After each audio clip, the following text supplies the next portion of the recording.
ইন্দোনেশিয়ার পাকু জালোর পৃথিবীর অন্যতম পুরনো এবং অবিশ্বাস্য রকম প্রাণবন্ত একটি সাংস্কৃতিক উৎসব। একটি ছোট্ট ছেলের নাচ মাতিয়ে তোলে গোটা বিশ্বকে। এই ঐতিহ্যের বয়স কম করে হলেও 400 বছর। পৃথিবীর অন্যতম পুরনো এবং অবিশ্বাস্য রকম প্রাণবন্ত একটি সাংস্কৃতিক উৎসব ইন্দোনেশিয়ার পাকু জালোর।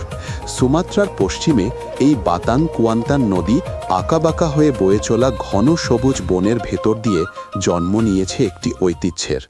পাকু জালুর এই নামটির মধ্যেই লুকিয়ে আছে এর পরিচয়। পূর্ব মিনাঙ্কাবাও ভাষায় পাকু মানে দৌড় আর জালুর মানে লম্বা নৌকা। কিন্তু এই সরল অনুবাদে হয়তো বোঝা যায় না এই উৎসবের আসল গভীরতা।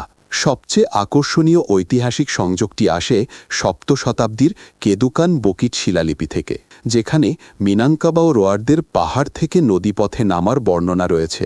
এই প্রাচীন বর্ণনা থেকেই বোঝা যায় নৌকা চালানোর এই দক্ষতা কতটা গভীরে প্রথিত ছিল মিনাঙ্কাবাও সংস্কৃতিতে।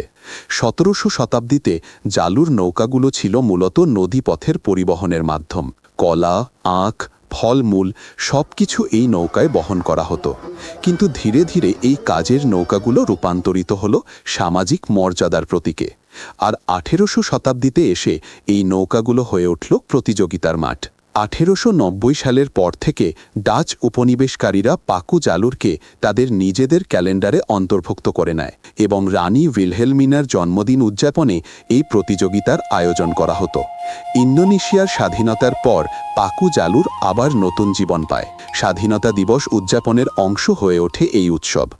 আজ ইন্দোনেশিয়া সরকার প্রতি বছর অগাস্টের 23 থেকে 26 তারিখ জাতীয় পর্যটন ক্যালেন্ডারের অংশ হিসেবে এই উৎসব আয়োজন করে। সবচেয়ে অবিশ্বাস্য বিষয়টি কি জানেন? জালুর হলো এমন একটি নৌকা যা তৈরি হয় একটি মাত্র গাছের গণি থেকে। এটি কাটা হয় না, ভাঙা হয় না, জোড়া দেওয়া হয় না। একটি পূর্ণ গাছের কাণ্ড থেকেই তৈরি হয় এই অসাধারণ নৌকা। এই নৌকাগুলো 25 থেকে 40 মিটার পর্যন্ত লম্বা হয়। মাঝখানের প্রস্থ মাত্র 1.5 মিটার। প্রতিটি নৌকার গায়ে ব্যবহার করা হয় মিনাঙ্কাবাও ঐতিহ্যবাহী মোটিফ নকশা। নৌকা তৈরি করা একটি বিশাল সামাজিক ঘটনা। এটি শুরু হয় বনে গাছ খোঁজার মধ্যে দিয়ে। উপযুক্ত গাছ কাটার আগে প্রকৃতির কাছে অনুমতি চেয়ে বিশেষ আচার অনুষ্ঠান পালন করা হয়, যাকে ইন্দোনেশিয়া সরকার বায়োসেন্ট্রিজম চেতনা বলে স্বীকৃতি দিয়েছে। এবং এটি পাকু জালুরের একটি অবিচ্ছেদ্য অংশ। একটি পাকু জালুর দলে থাকে 50 থেকে 60 জন মানুষ। প্রত্যেকের আলাদা ভূমিকা, আলাদা দায়িত্ব থাকে। আনাক পাকো, যারা নৌকাকে সামনে এগিয়ে নেয়। আছে আনাক জাগা, যারা নৌকার ভারসাম্য ও ছন্দ বজায় রাখে। আছে আনাক অঞ্জায়, যারা পেছন থেকে নৌকাকে স্থিতিশীল রাখে। আর সবার মনোযোগ কেড়ে নেয় যে সে হলো আনাক কোকি বা তোকাং তারি, নৌকার একদম সামনে দাঁড়িয়ে নাচতে থাকা এই ছোট্ট দলনেতা। আনাক কোকির ভূমিকা অবিশ্বাস্য রকম গুরুত্বপূর্ণ। সে যদি রোয়ারদের দিকে মুখ ঘোরায় সেটা সংকেত, মানে আরও জোরে চালাও। সে যদি সামনের দিকে তাকায় মানে হলো নৌকা এগিয়ে আছে। আর সে যখন সেজদায় পড়ে যায় সেটা হলো বিজয়ের ঘোষণা। সে নাচে, চিৎকার করে, ভারসাম্য রাখে দ্রুতগামী নৌকার সরু মাথায় দাঁড়িয়ে। এটা শুধু সাহসের নয়, বরং অসাধারণ প্রশিক্ষণের প্রমাণ। প্রতিটি দল মাসের পর মাস অনুশীলন করে। আধ্যাত্মিক আচার পালিত হয়। স্থানীয় লোককথা আর ঐতিহ্যবাহী জ্ঞান নিয়ে গড়ে ওঠে প্রতিটি দলের প্রস্তুতি। এই প্রস্তুতির মধ্যে 3টি স্তর আছে। প্রথমত শারীরিক প্রস্তুতি, দ্বিতীয়ত মানসিক প্রস্তুতি, তৃতীয়ত আধ্যাত্মিক প্রস্তুতি। একজনও ছন্দ হারালে পুরো নৌকার গতি কমে যায়। তাই ছন্দ আর শ্বাসের সমন্বয় করতে মাসের পর মাস নদীতে নামতে হয়। হাজার হাজার দর্শকের সামনে প্রচণ্ড জলের টানে দ্রুতগামী নৌকায় নিজেকে স্থির রাখতে পারার ক্ষমতা, এটা শেখায় গ্রামের অভিজ্ঞ নৌকা চালকরা। রেসের আগে ঐতিহ্যবাহী ইসলামিক এবং স্থানীয় রীতি অনুসারে দোয়া ও আচার পালন করা হয়। এককালে পাকু জালুর অনুষ্ঠিত হতো ঈদ উল ফিতর ও ইসলামিক নববর্ষে।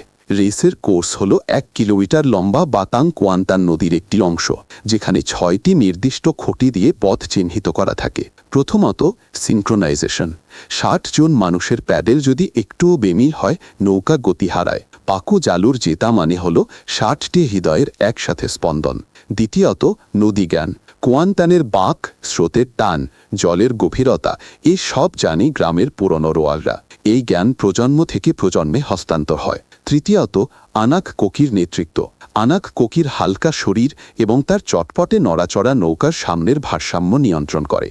তার নাচের ছন্দে রোয়াররা তাল মেলায়। সে যদি সঠিক সময়ে সঠিক সংকেত দিতে পারে, সেটাই অনেক সময় ঠিক করে দেয় জয় পরাজয়।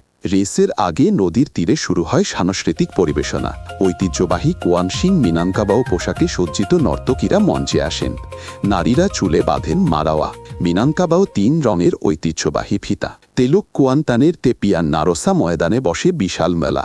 থাকে ঐতিহ্যবাহী মিনাঙ্কাবাও খাবারের শাড়ি, থাকে হস্তশিল্পের বাজার, আর থাকে সেই বিশেষ উত্তেজনা, কোন গ্রামের নৌকা জিতবে এবার। প্রতিটি নৌকা একটি গ্রামের প্রতিনিধিত্ব করে, তাই দর্শকরা শুধু একটি রেস দেখেন না, তারা তাদের গ্রামের সম্মানের লড়াই দেখেন। ইন্দোনেশিয়ার সংস্কৃতি মন্ত্রণালয় একে জাতীয় অবস্তুগত সাংস্কৃতিক ঐতিহ্য হিসেবে স্বীকৃতি দিয়েছে। ভিডিওটি ভালো লাগলে লাইক দিন, কমেন্টে করুন, আর অবশ্যই সাবস্ক্রাইব করতে ভুলবেন না। দেখা হবে পরের ভিডিওতে।